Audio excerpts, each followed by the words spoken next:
북 인터뷰 이어가겠습니다. 이번에는 북한으로 가보겠습니다. 얼마 전까지만 해도 대화할 것처럼 정상회담을 얘기하더니 오늘은 미사일을 쏩니다. 북한의 속내 궁금한데요. 북한 오늘자 노동신문 논설에서 모든 것이 부족하고 어려운 지금 힘든 시기일수록 사상을 다잡아야 한다 이렇게 얘기합니다. 어려운 시기를 직접 얘기하는 걸 보니 조금 변화가 있을 수도 있을 것 같습니다. 북한 상황 짚어봅니다. 정세현 전 통일부 장관 안녕하세요. 예. 김여정 부부장이 정상회담을 얘기하더니 그 다음에는 또 미사일을 쏘았네요. 정상회담 얘기를 하면서 네. 그 담화에 이중 기준은 참 옳지 못하다 그러지 않았어요? 네. 자기들이 하는 군사행동은 모조리 도발이고 네. 남쪽에서 하는 그 군사행동은 그 자유력을 강화하기 위한 것이다.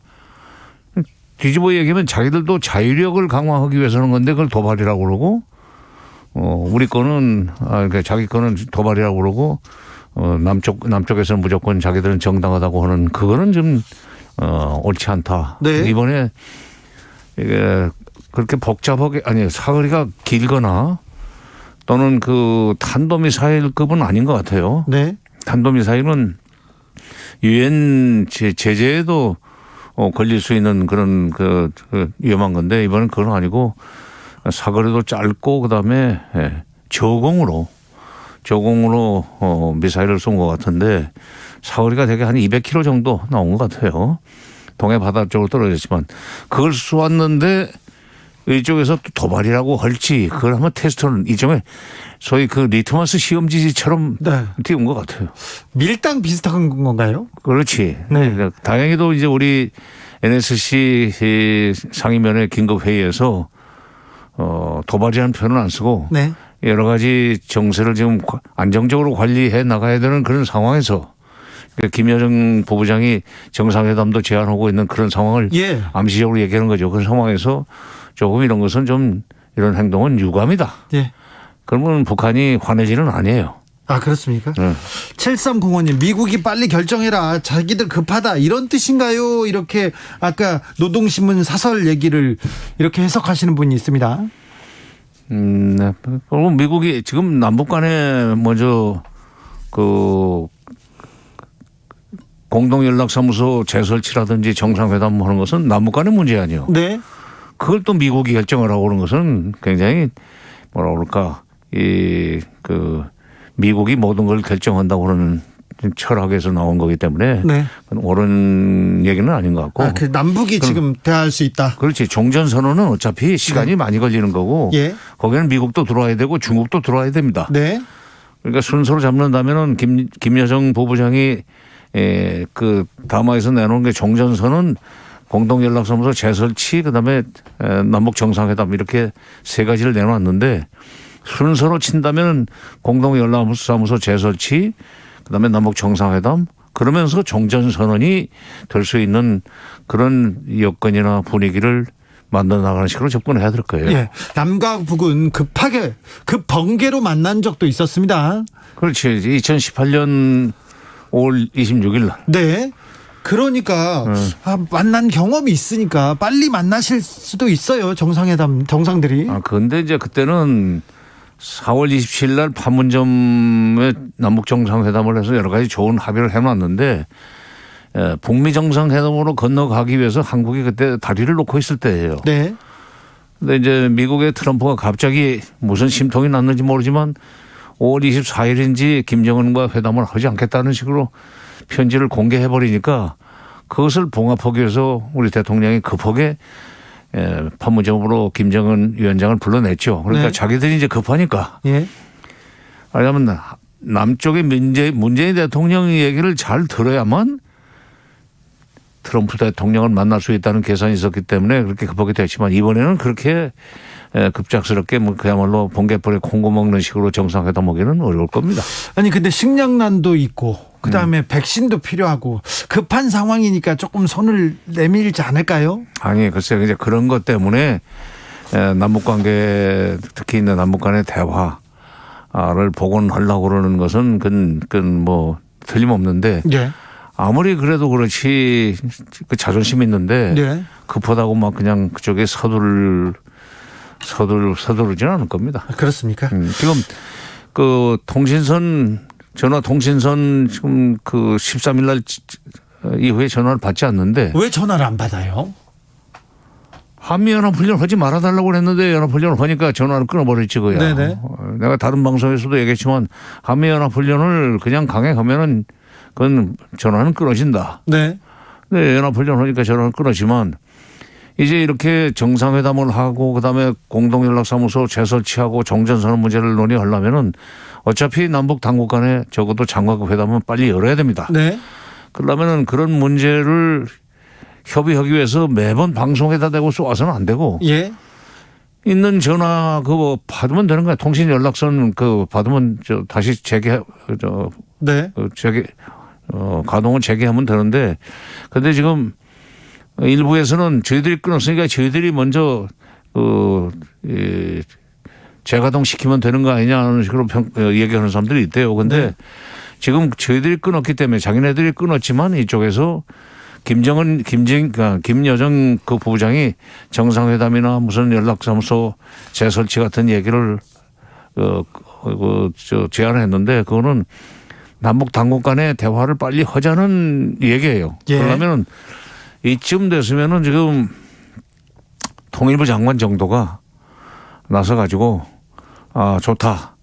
그런 김여정 부부장이 제안한 여러 가지 남북 관계와 관련된 사안들을 논의하기 위해서는 도리없이 장관급 회담으로부터 시작해야 되겠다. 장관급 회담 해봐 가지고 가령 통신 연락사무소 공동연락사무소 재설치 같은 것은 뭐 국장급 과장급에서 또 협의를 해야 될 그 일도 있어요. 그러나 하여튼 회담을 가지쳐야 되는데 그러기 위해서는 통신 연락선을 빨리 복원을 해라. 네. 늦어도 지금 막 10월 1일부터는 전화를 좀 받아라 하는 얘기를 할 필요가 있어요. 좀 물밑에서는 하고 있겠죠? 아니 근데 뭐 그렇게까지 물밑에 글쎄요. 박지원 원장이 국정원장이 좀 김여정 그 부부장과 그 하트라인으로 좀 통하는 것 같아요. 네. 그래요? 네? 그렇습니까? 뭐 그렇게 보여요. 네. 근데 그런 얘기를 그렇게 물밑으로 하는 것보다는 이제 김여정 부부장이 공개적으로 이렇게 정상회담 하자는 얘기까지 했으면은 정상회담을 준비하기 위한 실무회담을 위해서도 남북은 만나야 되고 그러려면은 날짜 같은 거 장소 인원 뭐 누구누구가 회담에 갈 테니 어디서 만나자 이런 얘기를 하기 위해서는 연락선이 빨리 복원이 돼야 된다. 그러니까 늦어도 내일이면 더 좋고 네. 10월 1일까지는 좀 10월 1일부터는 전화 받아라 하는 얘기를 우리가 해야 돼요. 예. 듣자 하니까 지금 통일부 장관은 10월 3일 독일 통일 30주년 기념 행사 때문에 뭐 독일로 곧 떠날 것 같은데 가기 전에 그 좀 일을 해놓고 가야 될 것 같아요. 알겠습니다. 통일부 장관이 좀 열심히 더 일을 해야 될 것 같습니다. 김여정 부부장이 지금 북과 남이 서로 생트집 잡으면서 시간 낭비할 시간이 없다 이런 얘기도 했어요. 지금이 좋은 대화를 하기 좋은 시간인 거죠. 좋은 때인 거죠. 그러니까 이 문재인 정부가 지금 임기가 몇 달 안 남았지만 네. 그래도 임기가 끝나기 전에 뭔가 남북 관계를 다시 원상 회복시켜놓고 떠나려고 하는 것은 이제 판독을 한 거예요, 그 사람들이. 그렇죠. 그러면은 그거를 이제 이용해 가지고 자기들이 필요한 아까 지금 주진우 기자가 얘기했던 무슨 식량 문제라든지 백신 문제 같은 것을 해결할 수 있는 기회를 만들려면은 될 수 있으면 빨리 만나야 돼요. 네네. 그러니까 그런 얘기를 그렇게 한 거예요. 5374님께서 대화할 준비가 돼 있다 하지만 만만하게 접근해서는 안 된다는 신호탄이 아닐까요? 미사일 쏜 거를 이렇게 해석한 저희 청취자가 있습니다. 아니, 그건 아니에요. 그건 아니고. 그건 아니랍니다. 그런 군사 행동을 했을 때 또 도발이라고 하면 이제 화를 내고 또 무슨 뭐 또 담화를 발표하겠지만 네. 그 유감 정도로 얘기를 했는데 화내면 안 되지. 알겠습니다. 예. 네.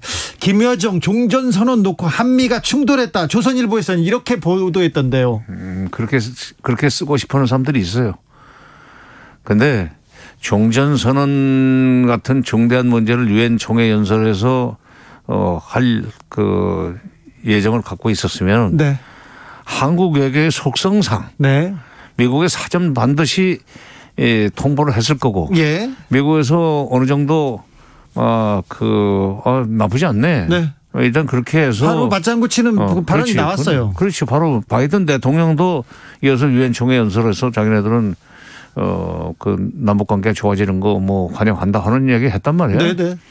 종전선언 문제에 대해서도 미국은 한번 해봐라. 예. 될 것 같으면은 우리는 협조할 용의가 있다는 얘기를 했을 거고. 네. 그보다 이제 더 중요한 것은 이제 중국의 입장입니다. 예. 미국이 그동안에 트럼프 때는 중국을 빼고 하려고 그랬어요. 네. 남북미 종전선언을 하려고 그랬었는데 바이든 대통령 정부에 들어와서는 중국도 넣을 수 있다는 일종의 그 사인이 떨어지지 않았나. 그렇지 않고는 문 대통령이 그 조심스러운 성격의 소유자인 문 대통령이 남북미 또는 남북미중 4국이 한반도 지역에서 만나 한국전쟁의 공식적인 종료를 선언하기로 하였다는 중국 얘기를 들어갔죠. 그렇지. 그런 그 14 공동선언의 사항이에요 그게. 네. 그 얘기를 지금 벌써 14년 전 건데 그걸 꺼내는 거 보면 중국을 넣기로 하는 문제와 관련해서 미국과도 어느 정도 합의가 끝났다. 그리고 돌아오는 비행기 안에서 기자회견에서 의미 있는 발언을 했어요. 문 대통령이. 네. 종전선언 문제와 관련해서 유관국들이 관련국들의 반응이 소극적이지 않다. 네. 그거는 미국도 나쁘지 않다고 반응을 보였다는 거고 중국도 적극적으로 동참할 의지가 있다는 그런 걸 의미하기 때문에. 네. 예. 미국도 북한 미사일 발사는 규탄하면서도 대화하라 이런 메시지가 계속 나오고 있습니다. 그렇죠. 그리고 이번에 쏜 것은 네. 그 무슨 안보리에 끌고 가고 무슨 규탄하고 할 정도의 것이 아닙니다. 뭐 네. 사거리 200km 가지고 그런다면은 그거는 알겠습니다. 어쨌든 문재인 대통령이 유엔 총회에서 종전선언 제안했습니다. 이 종전선언 제안이 남북관계에 좀 의미 있는 변화를 가져올 수 있겠네요. 남북관계뿐만 아니라 종전선언 문제가 이제 논의가 시작이 되면은 네. 종전선언은 사실은 비핵화 종전선언이라는 입구로 들어가서 비핵화로 나오기 위한 시작입니다. 그것은. 네. 네? 그러니까 종전선언에 동참을 하면 관련국들이 그러면 비핵화 협상도 이제 본격적으로 시작을 한다는 얘기고. 네. 그다음에 종전선언을 하고 나면은 이 정전협정, 휴전협정을 평화협정으로 바꾸기 위한 협상도 동시에 시작을 해야 돼요. 네. 중국에서는 그것을 쌍배 병행이라고 그러죠. 평화협정 협상과 네.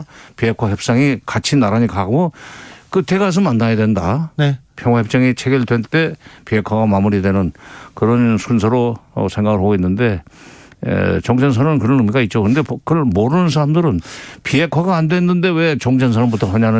그리고요. 종전선언하면 주한미군 철수할 거다 이렇게 주장을 하는 국민의힘 의원들이 많습니다. 몰라서 그래. 몰라서요?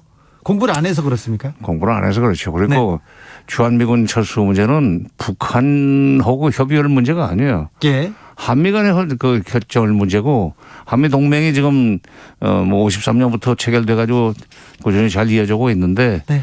나중에 이제 평화협정, 정전협정을 평화협정으로 바꿀 때 네. 그때 평화협정을 최종적으로 결론 낼 때 그러면 미국 문제는 어떻게 할 것인가. 네. 그러니까 반드시 나올 겁니다. 네. 만약 거기서 평화협정 북한이 절실히 바라는 거예요. 그때 북한이 미국한테 이제 미국 나가야 돼 하면은 미국은 그동안에 있었던 협상 전부 다 없었던 걸로 처리해 볼지 몰라요. 네. 미국이 그렇게 호락호락하게 나가지 않습니다. 알겠습니다. 네. 최근 대선 경선 과정인데요. 윤석열 후보가 전술핵을 배치해야 된다. 미국의 핵 공유를 공약하기도 했는데 이 점은 어떻게 보십니까? 전술핵을 그 미국이 우리한테 다시 줘야 되는 얘기인데 그렇게 네. 되면은 그 북한의 비핵화를 요구해왔던 지난 30년 동안의 명분이나 그 노력이 완전히 무효가 돼버립니다. 뭘 예. 몰라서 그러는 거예요. 진짜 너무 모른다는 얘기를 너무 많이 하는데 전술핵은 지금 완전 거리가 짧은 사거리가 짧은 미사일에 실어 나르는 걸 전술핵이라고 해요. 네. 전략핵은 이제 뭐 10,000km 넘어서 예. 가령 태평양을 건널 수 있는 정도를 전략핵이라고 그러는데 그 미국이 안 줘요 이제 앞으로는. 왜냐하면 남쪽에다가 전술핵을 배치를 하면은 북한의 핵 보유를 기정사실화하는데 정당화하는 효과가 생겨버리니까. 네. 그런 누가 그걸 전술핵을 배치해야 된다는 공약을 건의를 써줬는지 모르겠는데 그냥 읽어대다 보니까 그렇게 된 거지. 그렇습니까? 아무튼 우리도 핵으로 무장해야 된다 이렇게 주장하는 후보. 절대로 미국이 그렇게 허용하지 않습니다. 그렇습니까? 왜냐하면 한국이 핵무장을 하면 일본이 하려고 덤빌 거 아니에요? 네. 대만 가만히 있겠어요? 그렇죠. 미국의 동맹국 내지는 우방국들이 너도 나도 들고 일어나면은 소위 최대 핵 보유국으로서 미국이 가지고 있던 그 헤게모니 네. 또는 수프리마시 우월성 이게 깨지는데 중국도 바라지 않는 거고 네. 그거는 전술핵 배치는 일찌감치 오래전부터 그것은 대안이 아니라는 것이 이제 결론이 났는데 네. 그 캠프에 어떤 사람들이 그런 걸 써줬는지 모르겠네. 국민의힘 토론에서 작게 502로 관련된 질문이 나왔는데 그거 어떻게 보셨어요? 그 작게 502로 그 질문 홍준표 의원이 그 해가지고 질문해가지고 네. 윤석열 그 후보가 대답을 제대로 못했다고 네, 잘 그러는데 몰랐던 것 같아요. 사실 작가의 502로가 그 간단한 그 내용은 아니에요. 네. 쉽게 얘기해서 북한이 이를 벌리면은 밀고 올라가가지고 최고 권력자의 참수를 하겠다는 얘기예요. 그게 502로는. 네. 그래서 그런 계획이 있다는 것이 이미 알려져 버렸어요. 네. 국회에서 자꾸 떠들어가지고. 네. 근데 그야말로 그 플랜 B에 해당하는 것이 있느냐 없느냐는 질문하는 과정에서 작게 501호가 있다는 얘기를 그냥 국방부에서도 해버려가지고 사실은 쓸 수 없는 계획이 된 겁니다. 예. 그 비상한 계획은 그 보안이 유지가 돼야 되는데. 네. 이제는 뭐 의미 없는. 네. 네. 장관님. 네. 남북은 만나야 됩니다. 대화를 해야 되는데 남북 정상회담 가능할까요? 김여정이죠. 김여정 부부장이 그 남쪽 정부가 그걸 바라고 있다는 것을 벌써 판독을 알아채고 네네. 자기 입으로 얘기를 끊어놨는데 네. 웬만하면 되죠. 됩니까? 네. 언제 됩니까? 지금 이제 곧 10월이 되니까 준비 잘 하면 아마 11월이나 늦어도 12월 중에 되지 않겠나. 빨리 만나서 11월이나 12월에 만나면 성과를 좀 낼 수도 있겠네요. 그렇죠. 우선 남북 간의 과외 분위기가 좀 살아나야 되는 거고. 네. 그게 중국한테도 절대적으로 필요해요. 예. 베이징 올림픽을 2월 2일 날 개막하는데 네.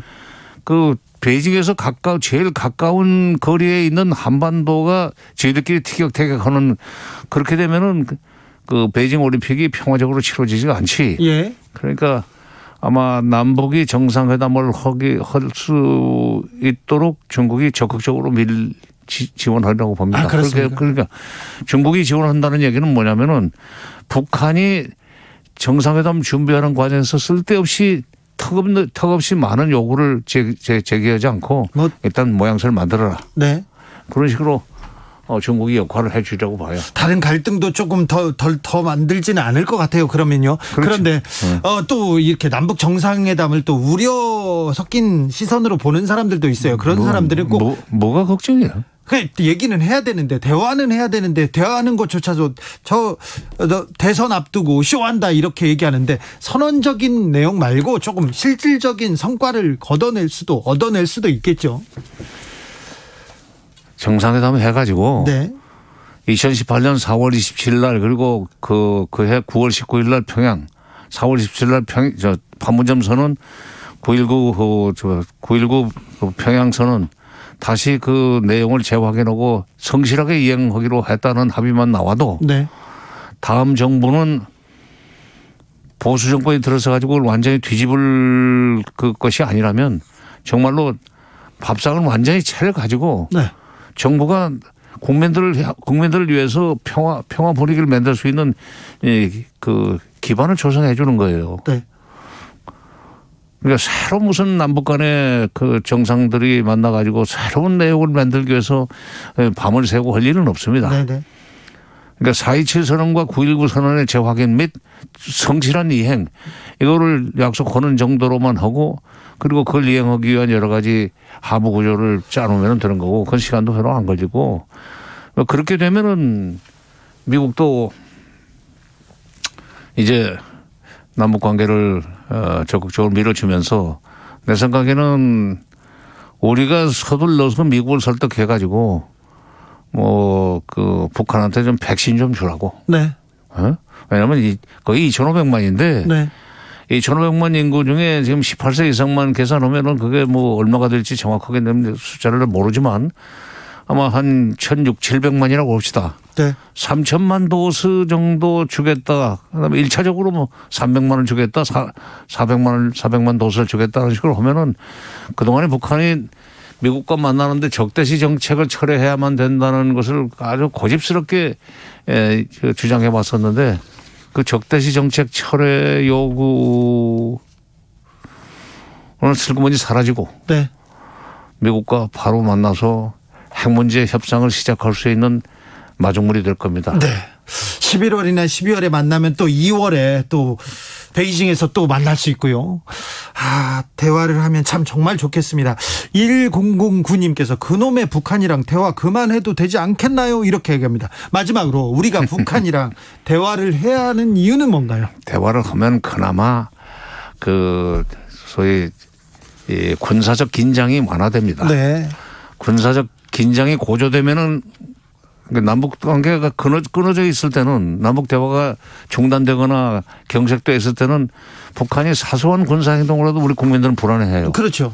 또 우리도 거기에 대응해야 되니까 가령 SLBM 발사 실험도 하고 또 무슨 미국에서 무기도 도입하고 이러다 보면 그야말로 에스컬레이트 돼가지고 그러면 이게 군비 경쟁의 굴레 속에 본의 아니게 빠져버리면은 예산 낭비도 많고. 네. 근데 이제 남북 대화가 되면은 북한도 굉장히 조심을 해요. 네. 군사적 긴장을 일으키지 않습니다. 네. 그러면 그 평화로운 분위기는 5천만 국민의 것이단 말이야. 그렇죠. 예. 네. 그러니까 북한이 얄미워도 북한을 따독거려 가면서 그 군사 행동을 하지 않도록 끌고 가야 될 책임이 분당국인 대한민국 대통령의 가장 큰 일이에요. 네. 한국 1인당 방위비 부담금이 130만 원이 넘는데 이건 일본의 3배가 넘고요. 미국 그 다음에는 우리나라가 거의 국방비 비중이 크지 않습니까? 바로 그 이유 때문에도 그러니까 남북 관계가 좋아지면은 그 서로 그 국방력 강화에 신경 안 써도 됩니다. 네. 옛날 얘기지만은 94년 김영삼 대통령과 김일성 주석이 정상회담을 하려고 할 때도 그때 우리가 우리의 경제력을 이용해서 북한을 우리 편으로 만들면 군사적 긴장은 현저하게 완화될 겁니다. 그랬더니 김영삼 대통령이 그랬어요. 나는 그때 이제 통일 비서관이었기 때문에 그 비화를 얘기하는 건데 그래 돈 주면 안 되겠나. 경제 협력과 군사적 긴장 완화를 이렇게 완전히 하나의 그 구조 속에 엮어버리는 거예요. 네. 그랬을 경우에 우리 국민들이 이제 우리 국가 예산에서 국방비는 현저하게 줄어들 수 있고 그 돈을 복지에 돌려 쓰고 교육에 투자할 수 있게 된단 말이에요. 네. 그러니까 미워도 북한을 그렇게 끌어안아야 되는 것은 국가 예산을 좀 더 국민들한테 유리한 쪽으로 도움이 되는 쪽으로 쓰기 위해서도 필요한 일이에요. 네. 그 대화는 필요합니다. 필요해요. 우리는 평화를 가지고 이렇게 타협할 수 없습니다. 그럼. 네. 알겠습니다. 여기까지 들을까요? 네? 여기까지 들을까요? 가라면 가야지. 네. 알겠습니다. 오늘 말씀 감사합니다. 정세현 전 통일부 장관이었습니다. 교통정보센터 다녀오겠습니다. 김한나 씨. 네, 현재 곳곳으로 비가 내리는 곳들이 있습니다. 중부 서해안에서 비가 시작돼서 밤부터는 그 밖에 수도권과 강원도, 충청 북부와 경북 북부까지 비가 오겠고요. 내일